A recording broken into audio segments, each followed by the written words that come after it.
we're going to talk about the onion. Onions. Most commonly, they're found in yellow, sweet, white, or red. I picked up yellow. It tends to be my favorite type of onion. You guys might have a preference, or specific ingredients might call for specific types of onion. Now, why onions? They become sweet when you cook them. They have a very distinct flavor and smell.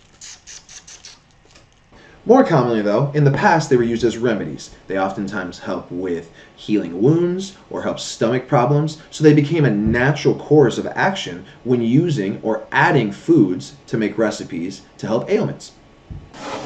One thing I want to talk about is, why do onions make you cry? It just burns so bad. Great question, right? Everybody's been with an onion, they've been slicing it, they're like, I don't cry to onions. And then all of a sudden, your eyes burn like there's molten lava seeping into your face. Let's talk about what it is. There are sulfur compounds and enzymes inside this onion that grow naturally. It produces a gas based in sulfur that then is wafted into the air. When that gas makes contact with your eyes and the tears inside of them, it creates sulfuric acid. Sulfuric acid is... So, cutting an onion. You're only going to need 3 things to cut an onion. You're going to need a cutting board, a knife, and an onion. Onion. All right. So getting into it, you're going to take your onion, like so. And the very first thing you're going to do, while holding your blade by the blade piece for stability and safety, you'll take these top part of your onion off, and you'll take the bottom part of your onion off. This will leave this interesting film around here. You can put this in the pile of the other onions, where there's the full ones and all the skins, the top skins from the ones I just had. Now we just chopped our onion perpendicular to the last 2 cuts. We had cut end to end here on our onion, and then we took it and chopped it down the middle. This will be the first thing you do to all of the onions, except for the onions you want to cut into rondelles. The ones that are rondelles you're going to leave, and we'll show you how to do that with this larger onion. The next step is you'll take the film, or the skin, on the outside of your onion off, and you'll place it in your bowl of water. Placing it in your bowl of water will allow for you to soak up all the impurities in your onion. While those soak in the water, I'm going to show you guys how to cut a rondelle. This is one of the more basic cuts of an onion, but it gives you options that some of the other ones don't. We're all familiar with onion rings. We love them. Onion. You'll notice that when you cut the 2 ends off of this one, you get a curious outcome. You still have this interesting skin that's left on the onion. And in most circumstances, you're going to cut it down the middle, so you'll be able to get rid of it. One of the easiest ways to get rid of this is you take your knife and barely insert it across the edge of your onion. It'll be the tiny, tiny blade cut all the way down, and that will give you the opportunity to just remove the skin without actually piercing one of the very first layers, which is fantastic. So this gives you the option to get rid of exactly what you want to without wasting any of the onion. We're going to take our onion, and from standing up, we're going to lay it on its side. Remember to cut with your knuckles for safety, and choose the thickness of what you want to cut your rondelles. You'll get halfway down. And so here we'll notice that we have a layer. We have an actual layer of the onion. But from the layer, and due to it being layered inside of itself, we get these really beautiful rondelles of onion. So the core you're not going to get much out of, but you get all the way down into here, which is fantastic. All the way down into this small end where you get the smallest little rondelle. So as we pull out our onions for cutting, remember just to wipe them off. You want them to be as dry as possible when you get on the cutting board. We have a half moon of a beautiful onion. It's been soaking in our water to make sure that we remove the impurities and it doesn't burn our eyes. And now we're going to show you slices of this onion. So you're going to take your blade, holding it firmly as always, and I'm going to tilt this a little bit, guys, so you guys can see this a little bit better. But you're going to use your knuckles to just make drawing motions on your onion. Some of these cuts, and I'll show you in just a second, are absolutely super, super thin. What? Beautifully thin. Just absolutely get down in there and make them so they're barely anything on there. The reason for those things would be like really beautiful sauteed onions. And if you're making onion soup, French onion soup, you would love thin onions like this, or you can get a little thicker, right? Choose your thickness for what you're cooking for. So if you're making steak and onions, you're gonna want something just a little bit thicker, right? It's gonna hold up while you're sauteing it. This is the kind of cut you're gonna make for that. All right, so we've gone through rondelles, and then we went through slicing. Now we're going to go to what I think is the most versatile cut of an onion, and that's mincing. Mincing is going to create small textural onions that you can use for garnishes.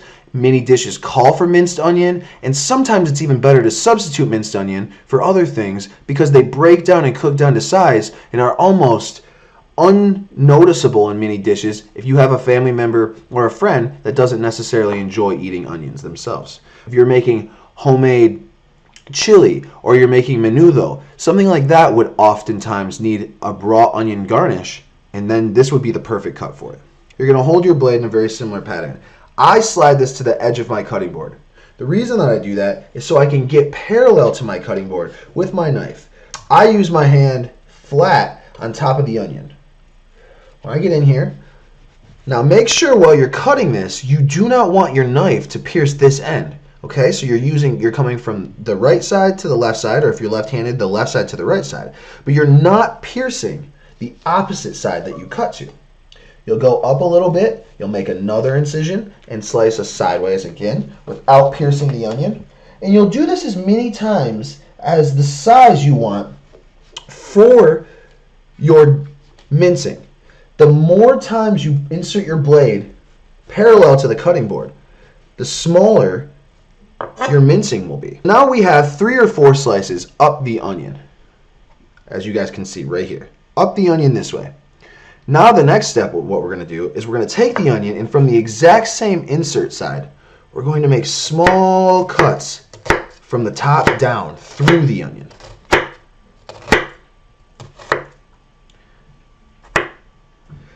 Now we have cuts down, we have cuts sideways, and this gives us an interlying grid pattern inside the onion. Now all you have to do is do the same thing you would while you were slicing the onion and break the onion down. You'll cut all the way to the point of which you inserted your knife into the onion, and you'll finish the rest of the onion so. And as you guys can see, it's really beautiful and small. What? This is the minced onion. Like I said, I think the most versatile cut in the entire onion cutting kingdom.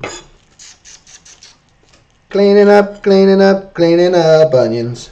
Oh, oh, oh, oh. Now we've gone through rondelles, we've gone through slicing, and now we've gone through mincing. We only have 2 left. Technically, you can take dicing an onion to 3 levels: small, medium, and large. I'm going to show you 2 of those methods, and I'll tell you why. Very similar size, but on a larger scale to mincing.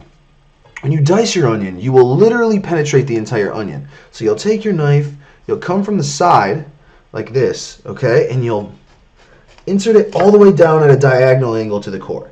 Now the amount of times that you make this cut will dictate the size of your dice. I'm going to use, because this onion is smaller, 3 inserts, which gives me 4 sections. Now you can dictate how many slices down the onion you want to make your dices. I'm going to simply make 1. This will show you a medium dice. So you'll obviously have different sizes down the onion as the layers get smaller and smaller. But this will be about what it shows you on the onion. The reason you want to make them as universal as possible is for cooking time. You want these pieces of onion to all cook at roughly the exact same time. Otherwise, you'll get pieces of onion that are raw, and you'll get pieces of onion that are way vastly overcooked. And we don't want that. You're going to have medium-sized squares or roughly squares that you guys will have throughout your cut of the onion. This is perfect for things like stews or things where you want the onion to just be broken down enough but have some texture left in the dish. The onion lover. Oh, I'm the onion lover. Last but not least, I'm going to show you the large dice, what so happens to be a very similar cut to the floret. The floret is exactly what it sounds like, petals. I'm going to show you the floret first. I'm going to take half of this onion, the quarter of the onion, and I will show you what florets are. They're just essentially large pieces of dice. How big they are compared to a dice, these would be an extra large. What? Alright, so we just made our way through about 5 or 6 different cuts on a basic onion that you guys are used to in almost every recipe you've ever used. If you guys have any questions at all, don't forget to leave comments and questions underneath the video. If you want to know what recipes each cut will go with, if you want to know what cut to use in one of the recipes you have, feel free to reach out either by email or comments and likes in the video. Thanks for joining us on issue 1 of Power Up, how-to videos in Keepa's Kitchen. Look out for episode 2, how to break down vegetables and garlics alike. Don't forget to subscribe to the channel. I'm super excited to keep cooking for you guys, but I want you guys to be involved. When you subscribe, it's absolutely free. It'll give you updates for when the next video comes out, which should be every Tuesday and every Wednesday, and then you guys will know to join me, or you'll have updates when to join me on Sundays for the live cooking stream on Twitch.